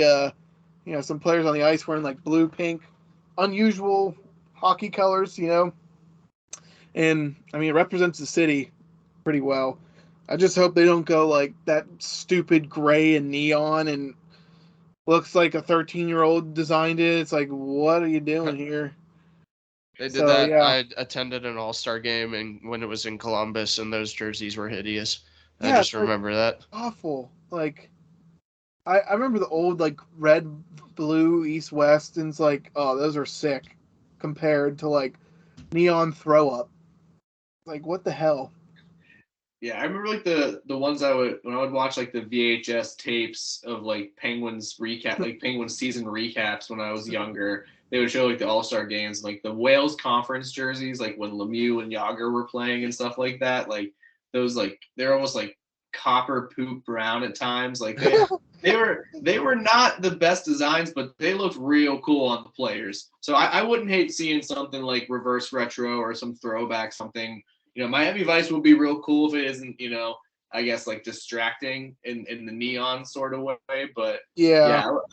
I just want to see something different. Like, you're trying to make the All-Star game more marketable, more entertaining. Like, we're all pretty strong fans of the game here, and we're all lukewarm at best on the All-Star game. So if your devoted fans aren't even that into it, you got to find new ways to keep it fresh and make it a little bit more entertaining. So maybe jerseys is a way they can do that. I mean, for the whole All-Star thing, it's like the NFL did away with the All-Star game because they knew fans hated it. And I don't really know any fans at all that are like, yeah, the All-Star, I can't wait to watch the best player from each team play each other. It's not even the best players. It's just like, I don't know. Like, they definitely need to do something with it. But like I was saying before, February 3rd and February 4th, there's five games or skill challenges, I guess they're calling it. I guess if you guys want to just like discuss whatever, the first one is the fastest skater. Obviously, I think we'd all say McDavid, but who do you guys think is in that group here there? Like that would compete. I want to say maybe Kaprizov. I don't know how fast he is, but I'd say Dylan Larkin's probably in there as well. Those all seem like safe bets, but I don't think anyone's taking McDavid down this year. No, and I'm assuming one person from each division, or at least something like that. And from the Metro, maybe Jack Hughes. Yeah, I was thinking Hughes. Youngest guy, probably has some. I mean, he has wheels. I've seen him skate, so be interesting. I think it's Connor McDavid's like race to lose. Maybe he doesn't even do it this year. Maybe he's like, I win it every time. What's the freaking point? That is the point. We do this for you. But yeah. Next one is the save streak, which I think is one of the like stupidest ones because I don't even know how like what this is honestly because I didn't watch last year's game. I'm like, what do they do? Just like shoot a puck at his chest for like 30 shots and call it a save streak, or is it a shootout? Because then it's just a breakaway challenge. Yeah, I don't even know. All right, I'm gonna look it up because that's what it is called. I really have no idea. I was hoping someone would know. All right, No. YouTube. No, because it's just dumb. Like, there's better ways of testing a goalie than. Okay, it looks like right now it looks like a breakaway thing. Is really what it is. They get like 10 shots and then, yeah, it's literally that. They So you should get like 10 shots and you get the best save percentage or something. They should for the games. They should reverse it. They should make the goalies do like stick handling stuff and make the See? goal. That'd be sweet. Dude, that's fucking do like hilarious. a shootout like that. Make that a game. That makes way more sense. Yeah. Put like the that Kachuk would brothers take me in to net. watch. Yeah, I think that'd be more entertaining. I'd watch that over whatever they have out there. What's funny is I see Jack Campbell in the All-Star game last year. Whoa. Talk about weird. Anyways, but yeah, like save streak, I feel like out of all these guys, Allmark would probably be my bet. Obviously, best save percentage, playing the best game right now. Anyone care to oppose him? Like, I guess I'd go Shesterkin just because he's, I guess, the top guy in the league still based off the hardware. But yeah, who knows? Yeah, Allmark's probably going in there feeling himself. So he can't be a bad choice there. yeah. Yeah, I think both right? those guys sound like good bets. Yeah, I mean, I don't know if like they take it super serious, but whatever. Maybe Sorokin if he gets in. Yeah, I doubt it. Sadly, kind of dumb. Wasn't the All-Star game in Miami last year too? I'm trying to remember that. Was it Vegas last year? I thought it was in Vegas. Vegas, okay. I thought it was in Miami. I don't know why. I know you know what? When I was going to college in Florida, it was in there, or it was out there one year. That's what I was thinking of. I don't know why I thought back to that, but moving on here. Hardest shot. I'll give you guys a moment to gather your person here. Typically, it's a defenseman, but Ovi is Ovi. Dude, did we talk about Ovi at all? Or Svechnikov? I don't even think we did. I think we missed them, but you know what? Good. Fuck them both. Fuck the Capitals. Fuck Carolina. I'm not talking about them. But Ovi might win the hardest shot if I have to guess. Honestly, my pick would be like Tarasenko. I was throwing Josh Morrissey in there, maybe. Oh, Morrissey's a great sneaky pick. I feel like he's got a cannon. Yeah, I feel like he's a big dude and he has to have a shot. The other person I'd throw out there is Carl. Thompson. Yeah, yep. Oh, Tage Thompson might be able to slam it. He's a big guy. Just put that big ass body into that shot. I figured one of the big guys would do it. I feel like Josh Morrissey is. I don't know about like his shooting prowess, but he just seems like he would have a good shot. You know what? Fuck Ovi. I'm changing my vote to Josh Morrissey. You heard it here first. Moving on here. The opposite of the save streak, the breakout challenge, which I assume is just score. I don't know if it's like do that bullshit they did that one year where like Ovi and Malkin did something together. I don't know. Seems. Yeah, I'm not sure on these skill challenges, Dave. Honestly. And isn't that sad? Like Jacob said, like we're diehard fans, lifelong fans of the NHL, and they can't put together something interesting to like entertain us. Right now, I'm looking at it. The breakaway challenge is like the dunk contest for the NHL. So consider it that, Ryan, for your stake. I'm looking at this, and Trevor Zegras is wearing an average Joe's like They didn't threw outfit. goggles at him last year. Yeah. Yeah, I remember that. I remember seeing highlights from that last year. Yeah. That's all I So remember. the breakaway challenge is creative, I guess. Give me Jack Hughes for that then, for sure. Yeah. Give me the young kid. I was gonna say Jack Hughes. I think the best option here is someone young, someone in their first year, because I bet those older guys aren't gonna do it. I bet it's gonna be like how Zegras did it last year. It's just gonna be a bunch of young guys, first timers, just trying to like do something goofy. Get their Maybe name. Matty Bernier. I could see Ovi coming out and doing something goofy too, though. Ovi As the singular old guy out there. Hey, Sid's out there. Well, Sid's like out there. the only old guy that'll like do something funny. Sid doesn't have personality. He's a robot. That's why we call him. But yeah, I think my choice would be Matty and maybe even Fiala. I feel like he might have something to him.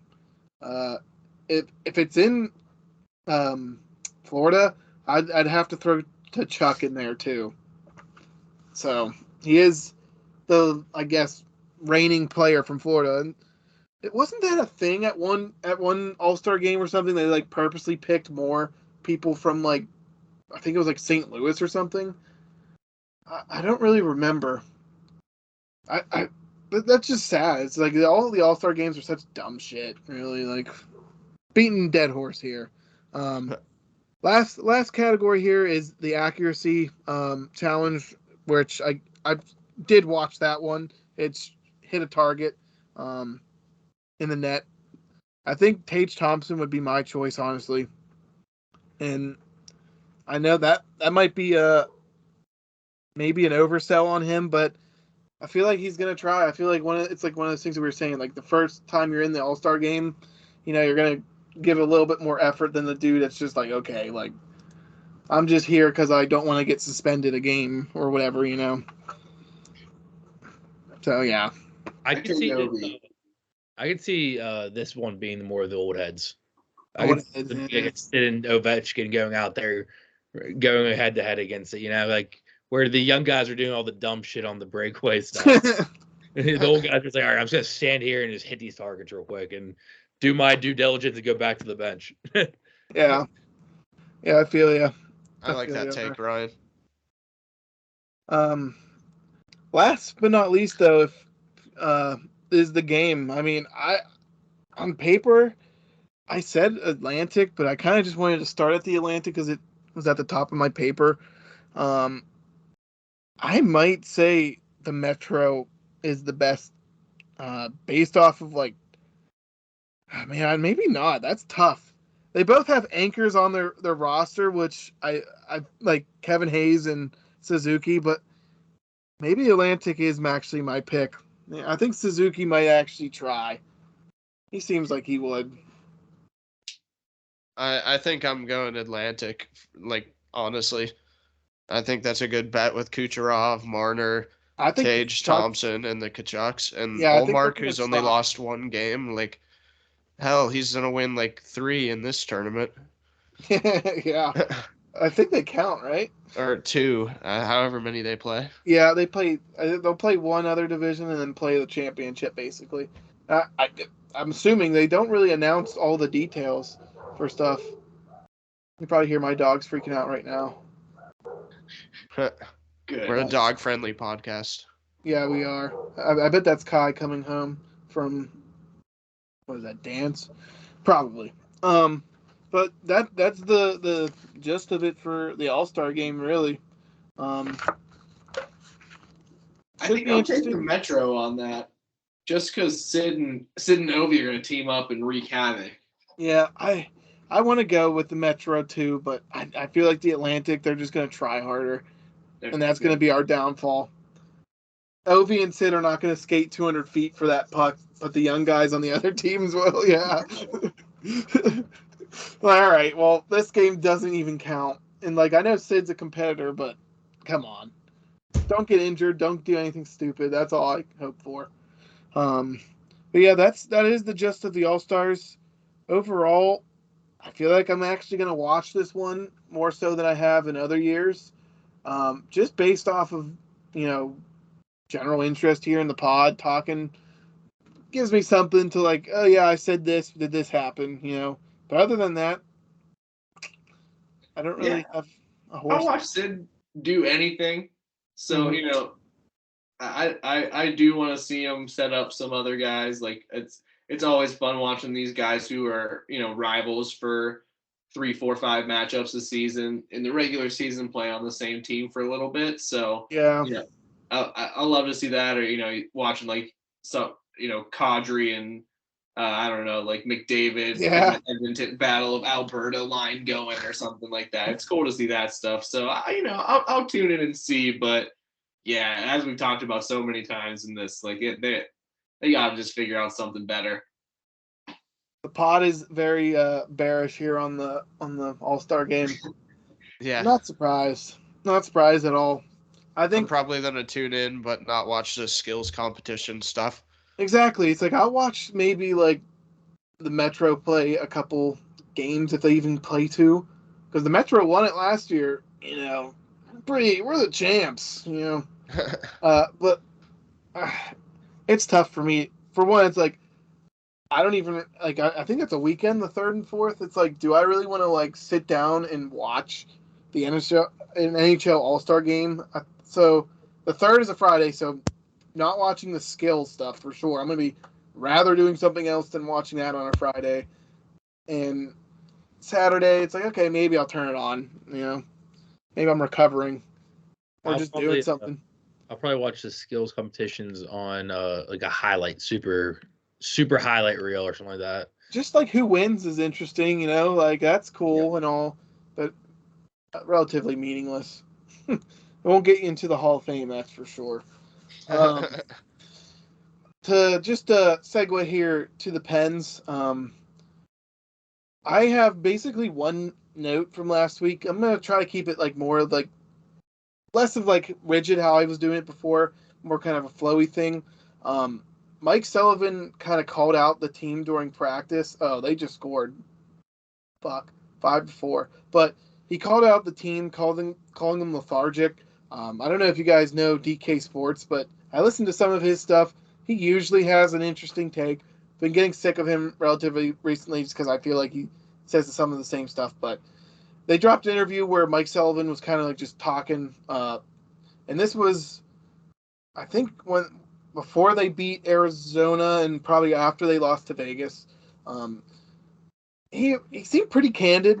He was telling the reporters about injuries. Like Pedersen had a maintenance day. Letang was out. Archibald's still out. Paling's out. Jari was rehabbing. Patri's with the team. On one of the questions they asked, there was about holding the leads, which is one of the things I actually was critical of them last pod. Matt, I know we talked about it.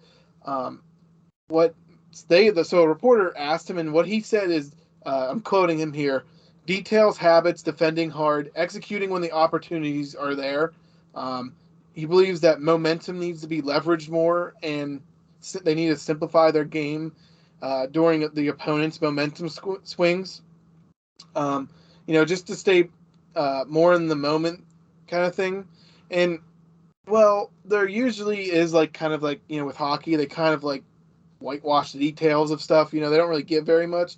I do think that the momentum is kind of one of the Pens' issues, and I feel like this game gives you a very insightful point here. Is they went down 2-0, 3-0, right? They stormed back 3-3 in the first period. Like that's some crazy momentum swings, and honestly, probably not playing the way that Sullivan wants if they're letting up 4 goals at this point against the Canucks. But I will say I don't think that's all that depends. Issues are when they're trying to hold a league. I think coaching is a issue there. That's kind of what I was getting at last pod. But obviously Sullivan isn't going to criticize his coaching staff, in a report or a question from a reporter. He also mentioned or at least talked about Jake Gensel, and how Jake hasn't really been scoring much, and he's putting too much pressure on himself, which kind of thought was interesting. And I'm not sure if Jake has scored since then, but I'm pretty sure he did against the Coyotes. So maybe I gave him a little boost. I don't know. But really, I don't have very much more on the Pens. Like I was saying, like my one takeaway here, I think the criticism of momentum swings is fair from Sullivan, but you need to put your trustworthy players out there like Raquel on the NOT. Like one of the criticisms I had last spot is he wasn't putting our best players out for like OT, and we're losing in OT. We're like I think maybe 1-6 when it comes into overtime. So but some points there that could really be a difference. And basically, that's basically my takeaways. Like it's on both coaches and players. Like you can't have Dumo out there or Carter out there in important minutes. Like play the players that will win you the games, not give the other team an advantage or an edge here. But yeah, I don't know if you guys got Jake. You got anything on the Pens you saw last week? I've been reading your articles, so it is nice to see those articles come out.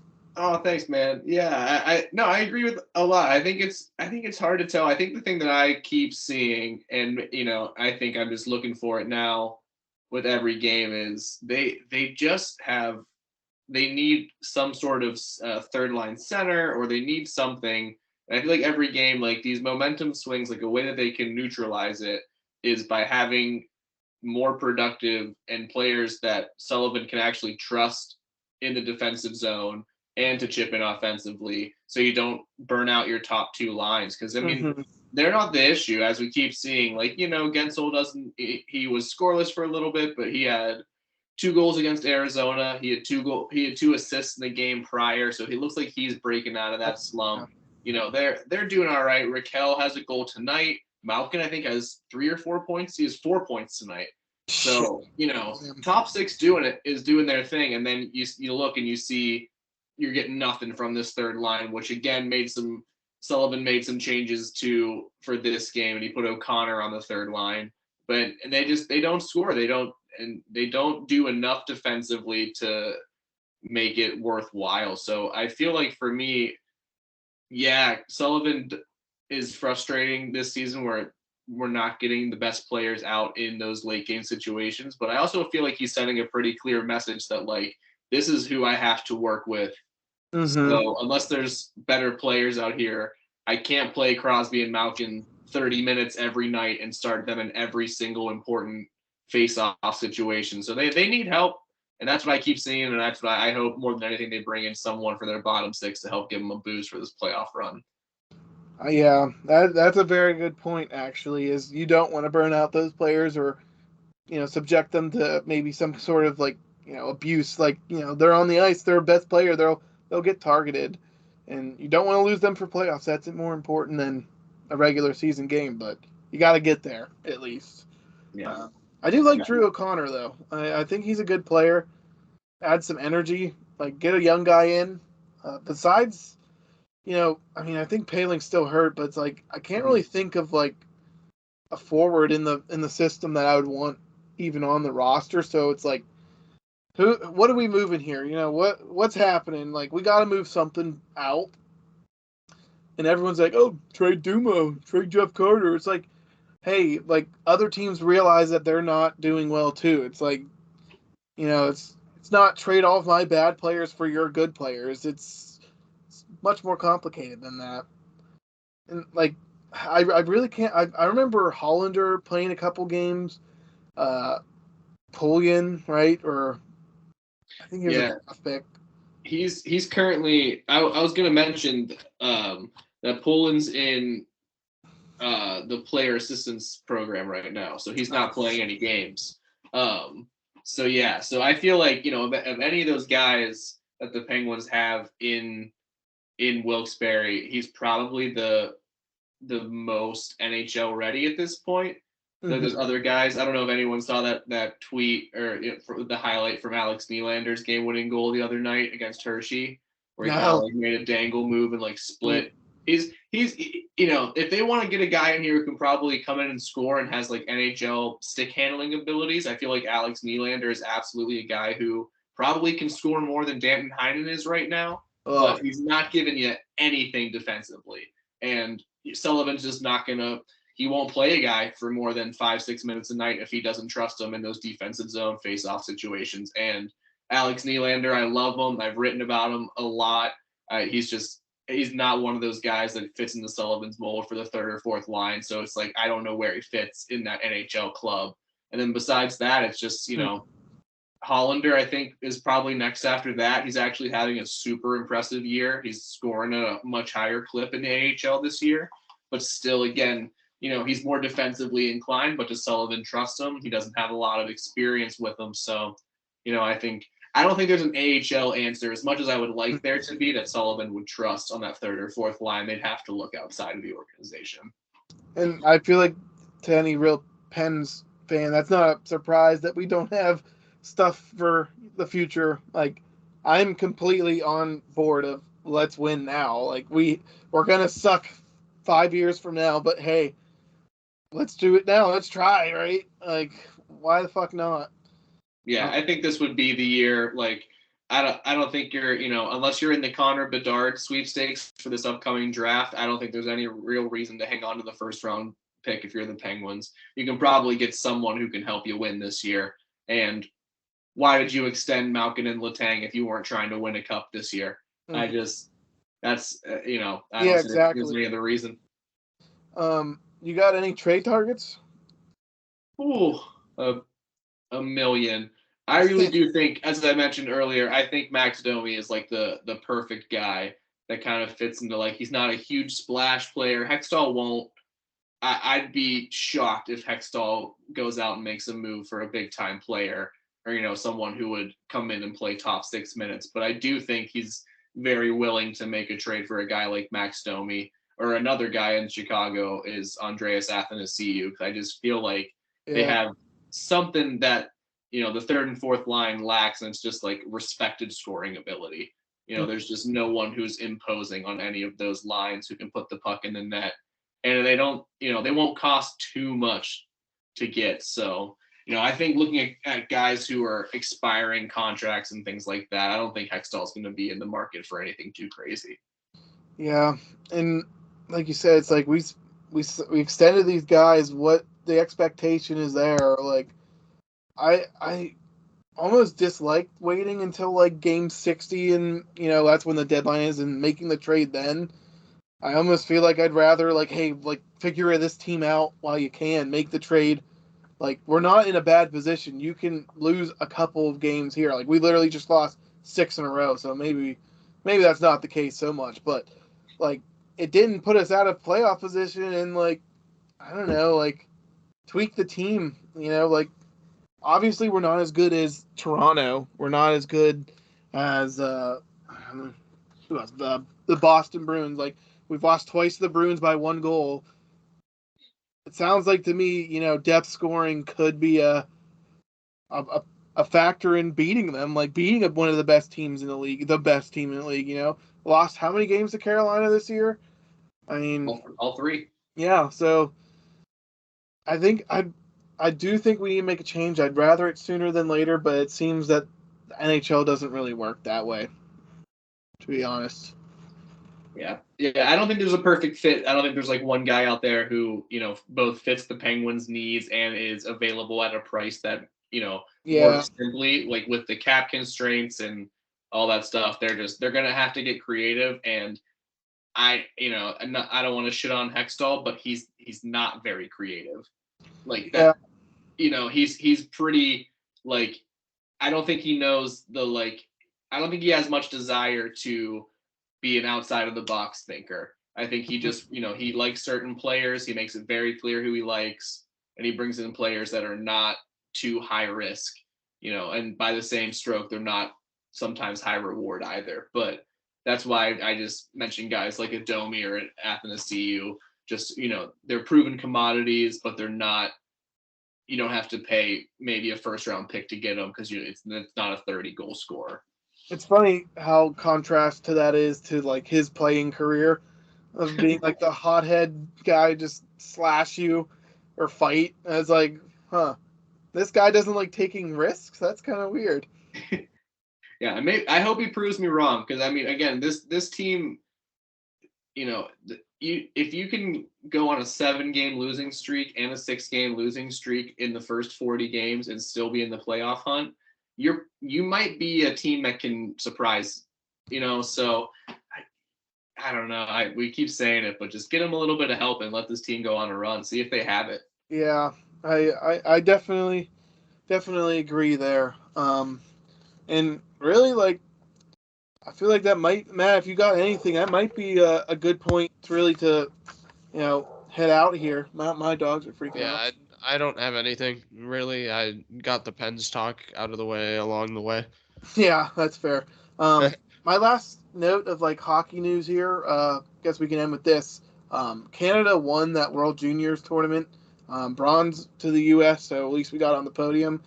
But I felt like after they lost, Canadians lost to Czechia or whatever, and actually was it Switzerland? I don't know. They lost to someone. The point is they rallied around it, and they won the tournament, and no surprise really to most people. I feel like I think Finland was the other team that was considered one of the best. But yeah, good for the U.S. Canada, pretty standard for you guys. I mean, whatever. And if no one has anything else, then I guess we can end it. Jake, thanks for coming on. And feel free to plug yourself right now. I'm going to do some plugging at the end here. Oh, yeah. Well, first, thank you guys so much. Great to see all you guys. Hope you're all doing well outside of this. Nice Great to chat having for you. a couple hours. Yeah. I'm happy to come on whenever you guys want to chat some more. Just let me know. Yeah, we'll have to get a beer, Jake. Like, we'll have to catch up. That'd be a fun time or something. For sure. I don't drink. I don't want to assume anything. People don't drink. I don't drink, but if you guys want to smoke, I'm always down. Hell yeah. There we go. You guys just let me know. Yeah. I'll hit you up. Don't worry. For sure. Yeah, I'll plug myself real quick. I write for a website called Inside the Penguins. You can find us on si.com/NHL/Penguins. And you'll find my stuff. There's a couple other guys there doing some good work reporting on the Penguins daily. So yeah, give us a follow if you want to chat Penguins, read Penguins articles. That's where we are. But yeah, thanks so much, guys. I can't appreciate it. Can't say how much I appreciate it enough. Yeah, no worries. And episode 11 of Puckin Dirty. Our social is at Puckin Dirty now. Really, Ryan, if you got anything else, you want to plug anything, I feel like that wraps it. Well, check out my podcast too on Fridays, Talking Dirty. Yeah. The OG podcast. Yeah, we're doing the NFL playoff picture preview, whatever you want to call it, this week with Mark Grimm. We're having a special guest, Mark Grimm, showman of the town. The showman of the town. So that's funny. Check that out on the same stream as you see these episodes. You'll find mine too. And I think for the first time we can end a pod right as like the Pens are winning here. 5-4 win over Vancouver. Can't say I'm like happy about it, but I am glad they won. But hell yeah. Well, Brian, thanks for coming on. Matt, you as well. Jake, definitely you as well. We'll catch up. Thanks everyone for listening. Hope you had a enjoying time listening to us rant. And that's it. Thank you. All right. Where the hell's the stop pause? There it is.